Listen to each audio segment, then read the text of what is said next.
What's going on, Route 66 travelers? Hey, we're pulling off of that highway and we're taking a rest in the book of Job.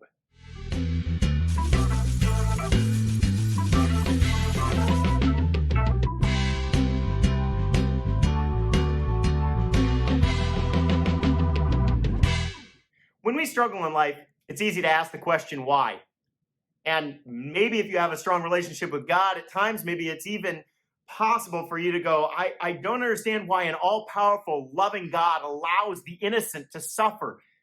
And this problem of pain, it's plagued us for years and years and centuries. I mean, it's never gone away. People have been attacking this idea for years. And Job is a haunting literary masterpiece of a godly man, a righteous man, who loses everything he has, but remains devoted somehow still to the God that he serves. And upon that great loss, he's surrounded by this group of three friends that want to comfort him, but instead what happens is a lack of compassion from them, and they seem to believe that Job did something to deserve everything that's happened to him. And though Job gets to a breaking point and he asks God the hard questions, in his response, God calls out Job's ignorance, but there's a key factor. Never once in his response does he condemn Job. And Job, in that moment, he's rendered to a place of silence, and he begins to see the real reward that came from his suffering. His faith and his trust in the sovereign creator that he serves is renewed to a stronger level than he's ever experienced before. And there's a lot more detail we could go into, but really I just want to talk about the three major truths we discovered and reiterate them to you from Job's story. The first one is that we know that bad things do happen to good people. Suffering will always be a mystery in this life, and it does fall under the sovereignty of God. And the harsh reality is that it does indeed afflict the innocent. That mystery is something that we struggle with on our own. But I mean, when it came to Job, we read it, we know it, we see it. We're like, it's not really a mystery. But see, Job didn't know that in that point in time. And when we're in that position, in our own experiences, we're in the same boat Job was in. And in that moment, just as Job began to get there, we get there and don't really in that moment see the sovereignty of God in it, but it's there. However, we would tend to look at Job's story and say, well, we could see it right there. Satan's the one that caused it. And yes, he may have caused it, but think about it. This is the sovereignty of God that is held within this idea of the suffering. It is there. And so could Satan really have done what he'd done if God hadn't allowed the process to take place? I mean, in that position, maybe that's where we go even deeper into our questioning. We go, how can I truly love and serve a God who would allow such terrible things to happen to innocent people? But then I'd say, consider this. Would you want the other guy to be the one actually in charge? Or maybe you just don't want anybody in charge at all. I mean, we know that the harsh reality is that it afflicts the innocent. And it happens. It happens to people who don't deserve it. There's times when we probably didn't deserve it and it happened.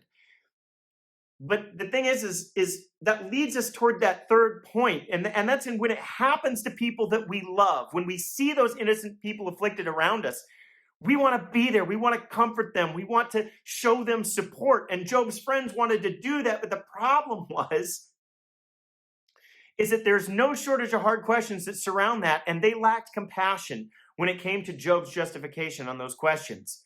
See, Job asked the questions and he battled with self-justification over it, but his friends just gave him glib, pointless answers and then had no compassion when he tried to respond to them. And see, they brought to him the doctrine of retribution. You know, that idea that, good happens because of good and bad happens because of bad. But the truth is that when bad things happen to good people will learn to trust God more. And that was our third truth. Retribution is generally true. You take two people, one that follows a good path, one that follows a bad. Chances are, if you've got the person that studies, get good grades, and graduates high school, and moves into college, you got the one that rebels and moves away from all morality and everything. Yeah, they're probably going to end up reflecting in life what they've chosen. That's generally true.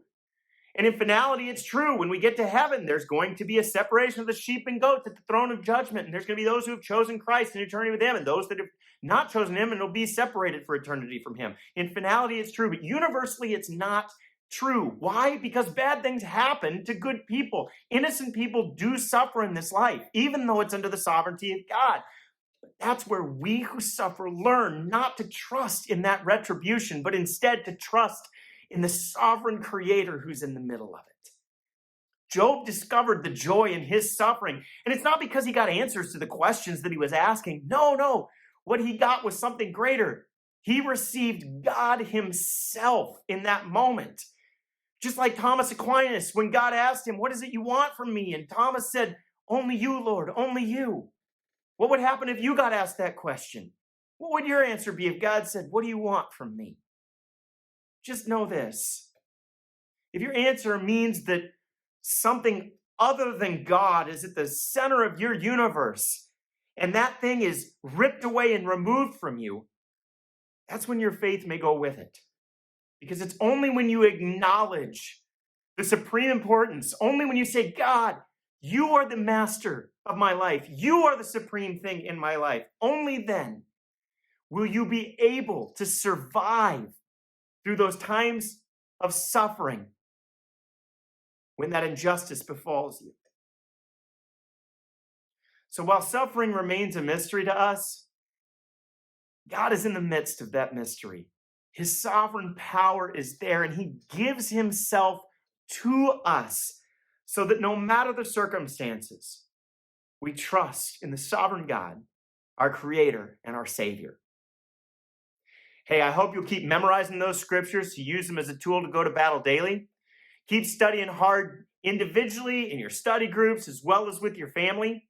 And we'll see you not this week, but the following week as we step back onto the highway with the book of Psalms. And until then, happy studying.